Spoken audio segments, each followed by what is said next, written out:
Hi, this is Matt Hug from ThinkNP, and I have a question for you. Have you ever been paid ahead of time by a client? And what I mean is that the client might come to you and say, listen, I want to get this money out of my budget, but I can't, I don't have the jobs for you to do right now.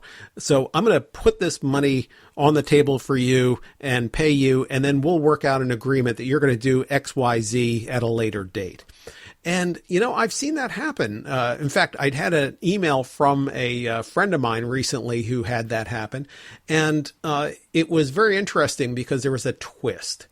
And the twist was that it was a government contract from which the dollars were coming.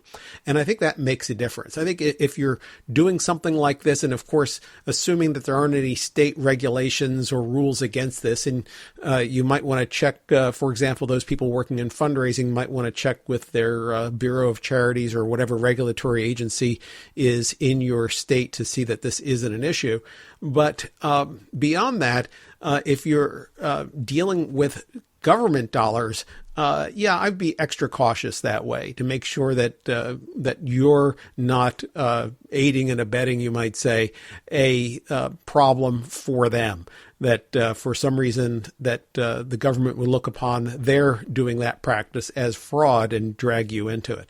Otherwise, this might be something to consider. It certainly helps your cash flow up front, but I think the hardest part of doing this at all would be tracking the work as you play this out and making sure that you're getting done just what you promised and giving them the value that they expect and that they're happy with the work that they've paid up front with. If you already have a relationship with the client, that's much easier. If it's somebody new, you just need to work on that a little bit more. So think about, if you get approached for being paid up front, sounds like a great thing, but it might be a little more complicated than you expect. And just keep that in mind and do your due diligence. This is Matt Hug with ThinkNP. Talk to you later.